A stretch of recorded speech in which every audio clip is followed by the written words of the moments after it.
외로움이라는 감정, 인류 역사 속에 변함없이 자리하고 있던 인간의 주된 감정일 것입니다.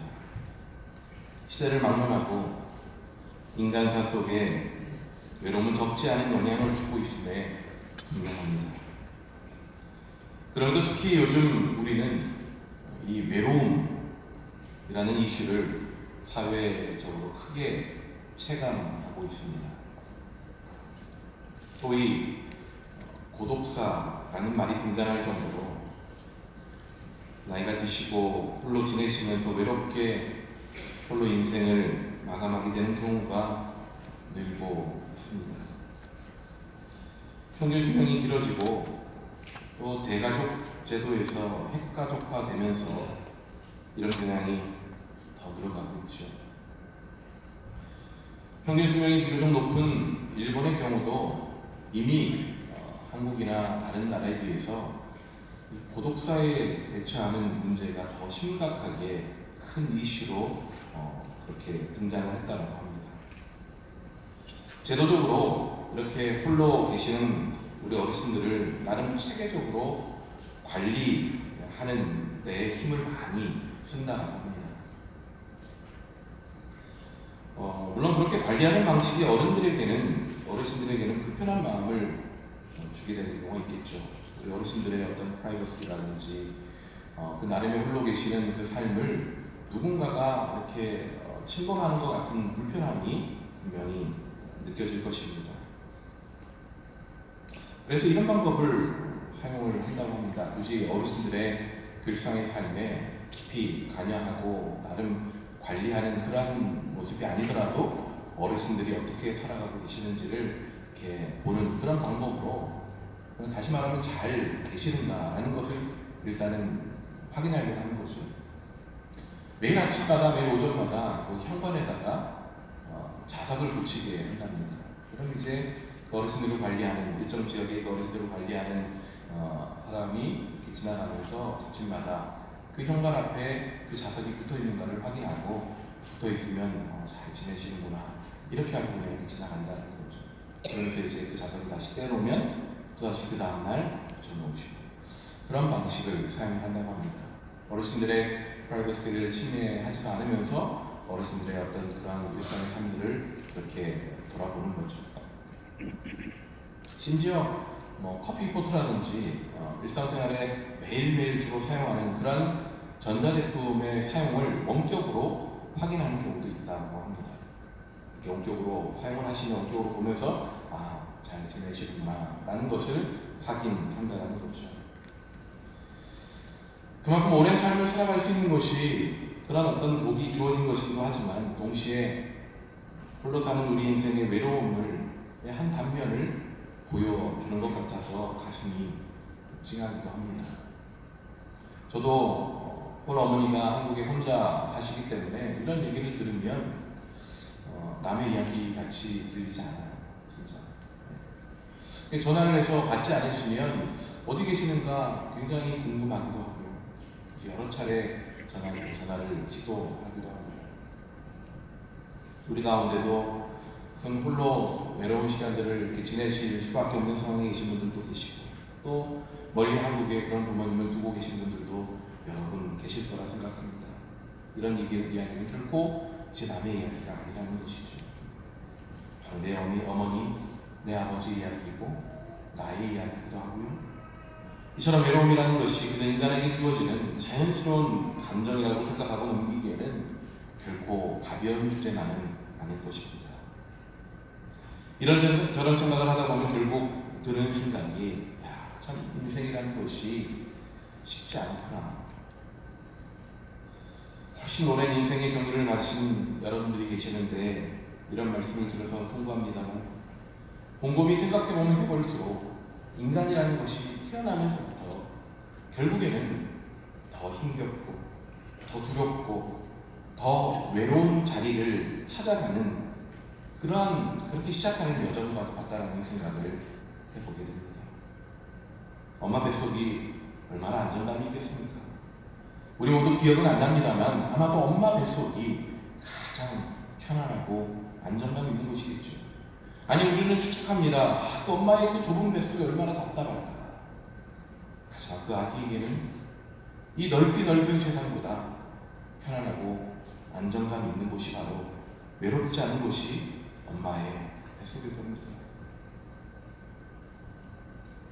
이처럼 엄마 뱃속에서부터 나오는 순간부터 우리는 춥고 무섭고 두렵고 외로운 그런 여정이 시작되는 것입니다. 그래서 저마다 나의 부활을 막론하고 자신의 그러한 어렵고 힘든 삶을 알아주기를 바랍니다. 그리고 그런 자신의 삶을 알아주는 사람이 없을 때 우리는 외롭다고 얘기합니다.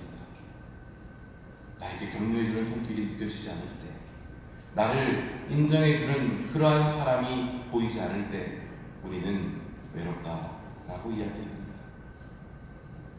집 밖에서 일하는 배우자는 상대 배우자에게 이런 기대가 있을 것입니다. 일터에서, 직장에서, 사람들과 마주하는 여러 자리에서 힘겹게 일하는 그 삶의 무게가 얼마나 힘겨운지를 알아주기를 바라겠죠. 소위 남의 돈을 벌어오는 것이 얼마나 힘든지를 알아주기를 바랄 것입니다. 그래서 위로해주기를 바라겠죠. 하지만 그런 말 입 밖이라도 꺼낼 요량이면 상대 배우자는 뭐라고 말하겠습니까? 집안일하며 자녀들 하나하나 돌보는 일이 얼마나 힘겨운지, 어린 자식들 한 명 한 명 데리고 다니며 뭐 배우고 가르치고 그렇게 라이드하며 여러 일들 뒤싹거리는 게 얼마나 힘든지, 갔다 오면 그것으로 끝나는 것이 아니라 끊임없이 집안일하고 청소하고 밥하고 빨래하고 이것이 얼마나 힘든지 그것을 알아달라 집 밖에서 일하는 배우자에게 그렇게 이야기하겠죠. 마치 우리 집의 이야기를 너무 적나라하게 얘기하는 것 같아서 가슴이 찔립니다. 가족 안에 부모들만이 이런 위로가 필요하겠습니다. 자녀들 역시 마찬가지일 겁니다. 장성한 자녀들은 자녀들대로 진로와 결혼과 또 직장과 관계 문제로 위로를 바라겠지요. 이해해 주기를 바랄 겁니다. 부모가 끊임없이 잔소리하기보다는 들어주고 안아주고 공감해 주기를 바라겠죠. 어린 자녀들은 괜찮을까요? 어린 자녀들도 마찬가지인 것 같아요. 학교 생활 녹록치 않을 겁니다. 그 아이, 어린 나이의 아이로서는 감당하기 버거울 수도 있습니다. 우리 집에 다 그 가정을 지냈기 때문에 학교만큼 재밌는 곳이 어딨냐라고 얘기하는지 모릅니다. 공부만큼 쉬운 게 어디 있냐고 얘기하는지 모릅니다. 하지만 아이들로서는 가장 힘든 것이 학교예요. 가장 힘든 것이 공부하는 거고 가장 힘든 것이 친구들과의 관계일 것입니다. 그렇게 드러내지 못할 그 마음의 상처와 아픔까지 위로가 필요한 자녀들입니다. 그리고 저마다 그 위로의 필요가 채워지지 못한 만큼 외로움의 깊이는 깊어져만 가겠지. 외로움하면 또 우리와 같은 이민자들에게 큰 어려움으로 다가올 것입니다. 이민자이기에 시간을 낼 수밖에 없죠. 더 많은 시간을 일해야 되는 상황일 것입니다. 한국에서 직장 생활을 하면 그래도 정해진 시간에 일하겠건만 자영업을 하시고 여러 일들을 하시고 또 최대한 할 것 없이 일하셔야 되기 때문에 수많은 시간 더 힘겹게 이른 아침부터 밤늦게까지 일하셔야 될 것입니다. 그런 삶 속에 때로는 외로운 마음, 그 마음 자체도 어찌 보면 사치스러운 감정처럼 여겨져 왔을지도 모릅니다. 하지만 외로운 것은 외로운 것이지 않겠습니까? 외로운 마음은 누구나 외로운 것 아니겠습니까? 누구나 내 삶 알아주지 않는 것 같으면 외로울 수밖에 없는 것 당연한 것 아니겠습니까? 특별히 이민자이기에 남의 나라에서 내 나라처럼 정부 치고 살아가기 위해 희생해야 될 것이 얼마나 많이 있습니까? 말통하는 여러 주변 사람들도 뒤로하고 낯선 언어, 낯선 문화와 싸워야 했고 그 속에 살아남아야만 했습니다.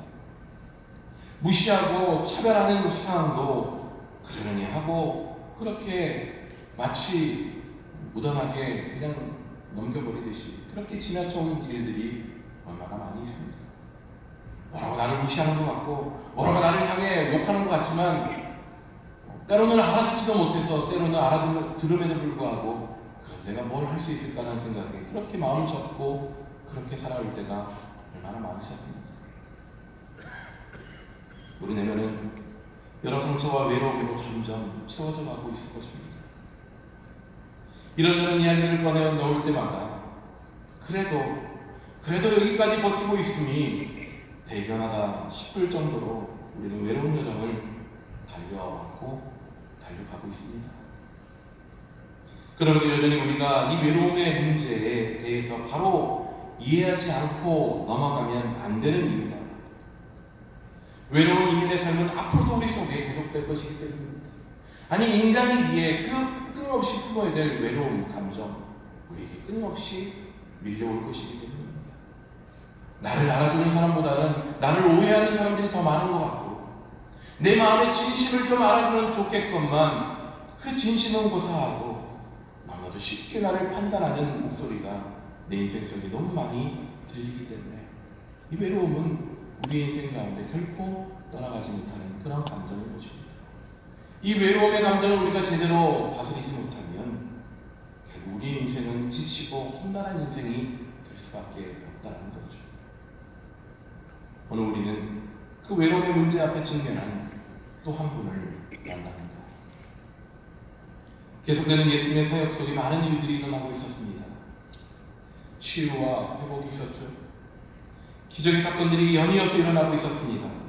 사람들은 눈앞에 벌어지고 있는 그 기이한 광경에 넋을 잃고 몰려들고 있었지만 예수님은 그저 자극적인 사건을 만들어내시기 위해 그 일들을 행하고 있으셨던 것이 결코 아니었습니다. 예수님은 다름 아닌 하나님의 나라가 무엇인지를 보여주시기 위해 그러한 일들을 이루어가고 계시던 것이죠. 더 이상 슬픔이 없는 하나님의 나라가 어떤 것인지, 더 이상 아픔도 고통도 외로움도 없는 하나님 나라를 보여주시는 그러한 사역을 하셨습니다.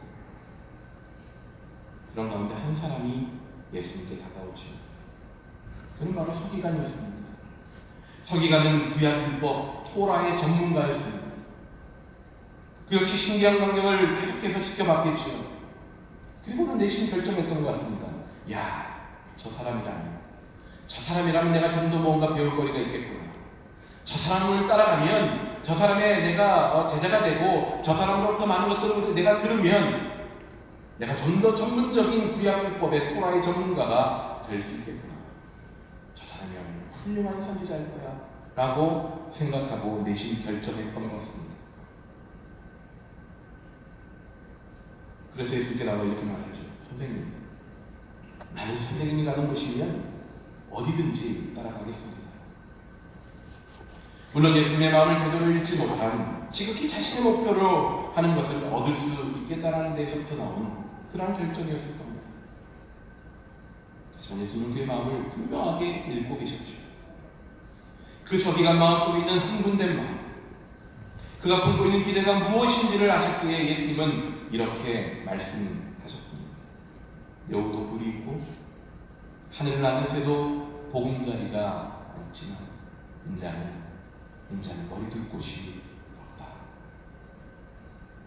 서기관으로서는 찬물을 한 바가지 얻어 맞은 것이나 다름없었을 겁니다. 하지만 예수님의 삶은 실제로 그러했습니다. 여우나 하늘을 나는 새도 그래도 저마다의 안식처를 두고 살았습니다. 하지만 예수님은 그러하지 못했습니다. 예수님도 그냥 지금에 안주하고 지금 무언가 누리는 것을 원하고 사셨더라면 어디든 거하실 데가 없으셨겠습니까?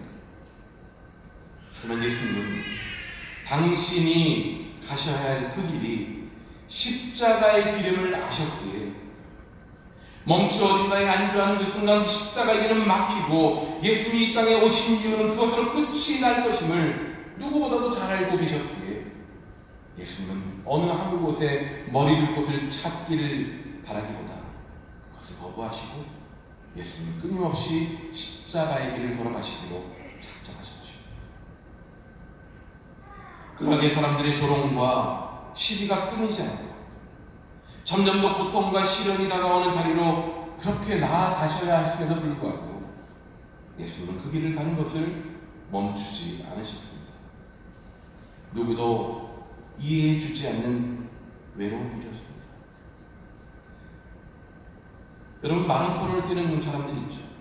긴 거리를 멈춤없이 뛰는 선수들에게 연도에 산 사람들이 쳐주는 이 박수 소리, 그 박수 소리는 마라토너에게 아마 큰 힘과 격려가 될 것입니다.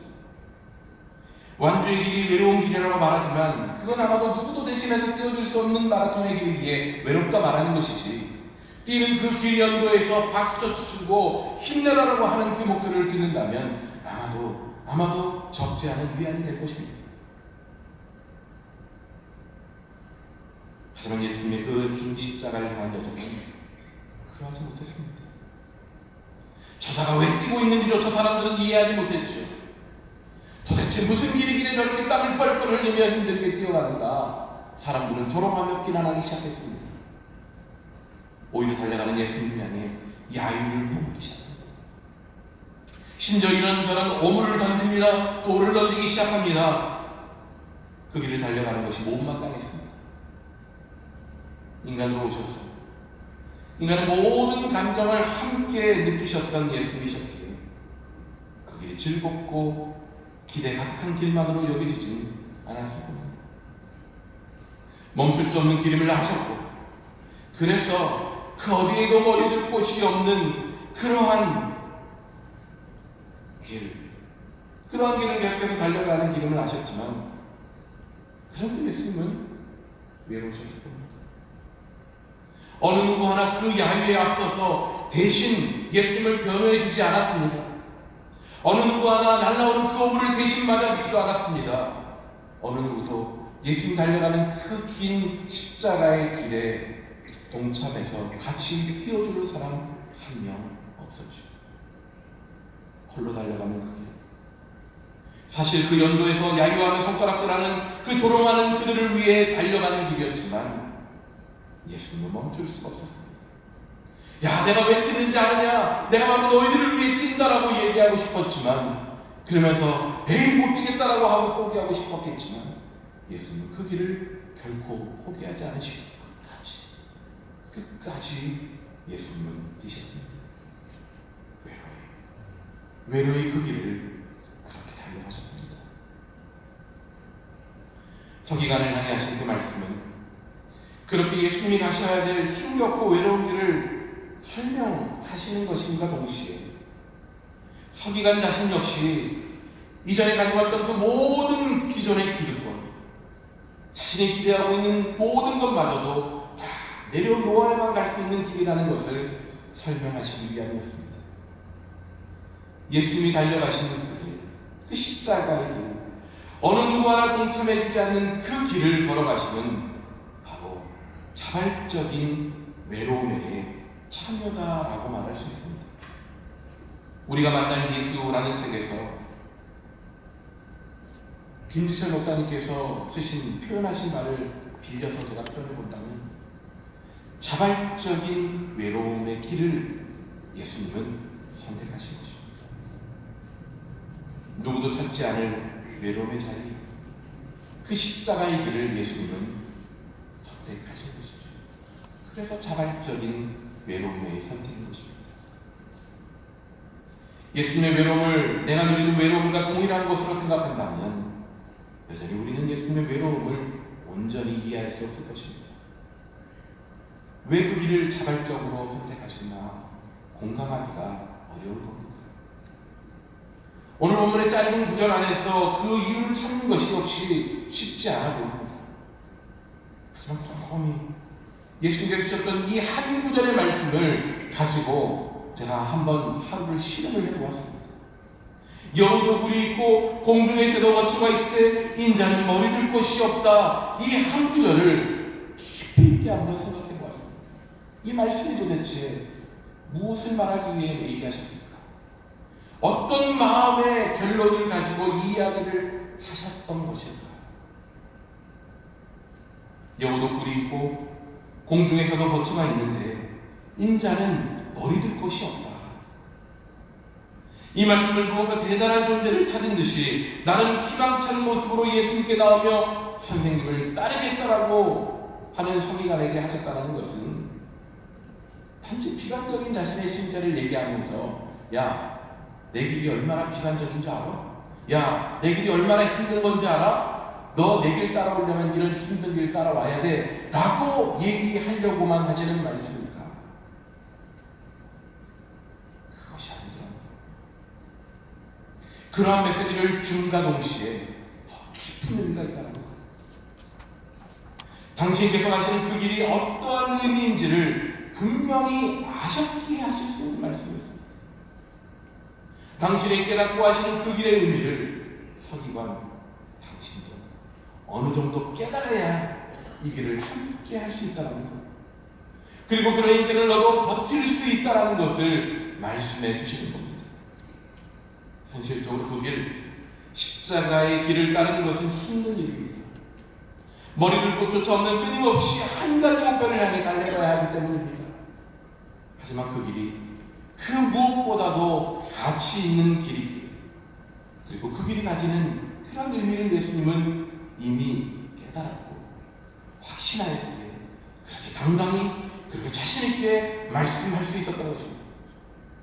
야, 여우도 부리고 하늘에 나는 그 새들도 머리를 꽂히는데 나는 정말 머리들 곳조차 없는 정말 나는 힘든 삶이다라는 그런 어떤 부정적인 것을 얘기하려고 하시는 것일까요? 아니라는 거예요. 비록 내가 머리들 곳조차 없는 그런 인생의 길을 걸어가지만 나는 당당히 이 길을 걸어간다. 이 길이 가치 있는 길임을 알기 때문이다 라는 것을 얘기하고 있는 것입니다. 내 길이 참 불운한 길이야 라는 것을 말하는 것이 아니라는 거예요. 내가 자발적으로 선택한 이 외로움이 참 불쌍한 인생임을 말하는 것이 아닌 것입니다. 이 길이 어떠한 의미인지를 내가 알기에 포기하지 않고 이 길을 간다라고 말하고 있는 것이죠. 오히려 머리 들고 조차 없이 달려가는 그 길을 자랑스러워하시는 겁니다. 외로움의 십자가의 그 길을 가겠노라고 자발적으로 그 외로움에 참여하시니 그 비결은 그러하게 바로 이것입니다. 예수님은 인간에게 찾아오는 외로움의 거센 풍랑을 마주하시면서 예수님은 분명 한 가지 중요한 단계를 거치셨습니다. 힘겨운 고난의 길, 그 길 가운데 만나는 외로움, 그 외로움을 우리가 흔히 영어로 말하는 loneliness로 우리가 받아들이는데 머물지 않으셨다는 거예요. 그 안에서 치열한 영적 싸움과 인내 속에 하나님의 뜻을 품기 시작했습니다. 그리고 그 치열한 영적인 고뇌 속에서 받아들이게 되는 소위 영어로 말하면 solitude, 고독의 단계, 깊은 의미를 찾을 수 있는 하나님의 마음을 만나는 그 진정한 영적인 그 고독의 단계까지 예수님은 가실 수 있었던 것입니다. 제가 여러 영적인 선배들의 그런 책들을 읽어보았습니다. 그분들이 고백하는 것이 바로 이것이었습니다. 그렇구나. 그저 예수님께서 자발적으로 외로움이라는 그런 힘든 감정에 참여하신 것이 의미가 있는 것이 아니라 예수님께서 분명히 그 외로움의 단계에 머물러 있는 것이 아니고 하나님 앞에 나아감을 통해 진정한 영적인 고독의 단계까지 나아감을 통해 하나님을 만났고 하나님을 찾았고 하나님의 마음을 느꼈기에 그가 머리 둘 곳조차 없는 인생조차 기쁨으로 받아들이며 담대히 그 삶을 살아가기로 결정하실 수 있게 만들었구나 라는 것을 깨닫게 하셨다는 것입니다. 분명히 그 고독의 자리는 외로움에서부터 시작되어집니다. 외로움의 마음 부여잡고 주님 앞에 나아갈 때 하나님의 그 위로하심을 경험하는 그 자리에서부터 고독이라는 진정한 은총을 우리는 경험할 수 있게 되는 것입니다. 하나님의 아들이신 예수님, 그 존재만으로도 하나님이신 예수님께서 하나님의 위로가 필요하다는 것에 의문을 우리는 던질 수도 있겠죠. 하지만 예수님이 이 땅에 오셨다는 것, 그것은 철저히 인간의 여정 그 자체를 다 치유하시겠다는 의지의 표현입니다. 외로움도 다른 인간들과 다르게 가뜩이 넘기실 수 있는 그런 분으로 오신 것이 아니었다는 것이죠. 외로움도 동일하게 느끼셨습니다. 그 외로움에 위로가 필요한 그런 인간으로 오셨습니다. 그 외로움을 이해하시는 예수님이셨습니다. 그 외로움에서 하지만 머물지 않으셨습니다. 하나님을 만나는 그 자리까지 나아가셨던 것이죠. 그 자리에서 진정한 영적인 고독의 자리를 경험하셨습니다. 그 자리에서 하나님의 마음을 느낄 수 있었습니다. 내가 너 마음을 안다. 내가 너가 얼마나 외로운지 안다. 너가 포기하고 싶은 그 마음도 내가 안다. 하지만 포기하지 마라. 네가 달리는 그 길, 끊임없이 오물이 날라오고 끊임없이 조롱이 쏟아지지만 그 길 포기하지 마라. 내가 너와 함께한다. 그 길이 너가 꼭 가야 될 길이야 라고 하시는 그 말씀을 통해 예수는 진정한 영적인 고독의 자리를 경험하실 수 있습니다. 하나님을 만나는 자리입니다. 머리 들고 쫓아오지만 자발적으로 그 외로움에 참여하실 수 있게 하신 은혜의 순간을 예수님은 경험하셨던 것입니다. 예수님은 그 외로움의 자리에서 하나님을 찾으셨습니다. 새벽 유명마다 한적한 곳에 나가서 하나님을 찾았던 예수님이 아니셨습니까? 바로 그 자리가 외로움이 변해서 영적인 고독의 자리로 변했던 그 자리가 아니겠습니까? 그 자리가 예수님을 그렇게 만드셨던 것이죠. 그 외로움의 상황 속에서 그 자리에 내가 너와 함께 한다는 것을 우리에게도 동일하게 보여주시려고 하시는 것이 하나님이십니다. 외로움이 고난과 아픔의 자리가 아닌 함께 하시는 주님을 경험할 수 있는 은혜의 자리임을, 함께 하시고 위로하시는 주님을 경험하는 깊은 고독의 자리임을, 그 자리에서 나를 더욱 단단하게, 더욱 견고하게, 더욱 외롭고 힘든 자들을 안아줄 수 있는 그런 사람들로 만들어주시기 위한 자리임을 우리가 다시 한번 그 영적인 고독의 자리에서 경험해야 되지 않겠습니까? 은혜의 자리입니다. 외로우십니까? 그 자리에서 조금만 나아가셔서 영적인 깊은 고독의 자리에서 하나님을 만나실 수만 있다면 그때부터 여러분을 통해 더 큰 일들을 하나님께서 이루어 가실 것입니다. 당당히 내 인생 머리 들고 쫓아왔다라고 말할 수 있게 하실 것입니다. 비관된 나의 인생을 고백하는 것이 아니라, 부끄러운 나의 인생을 고백하는 것이 아니라, 이 자리가 바로 나를 통해 일하시는 하나님이 일하시는 자리임을 우리가 담대히 고백할 수 있는 기쁜 영향을 있는 능력의 인생으로 바꿔주게 된다는 것입니다.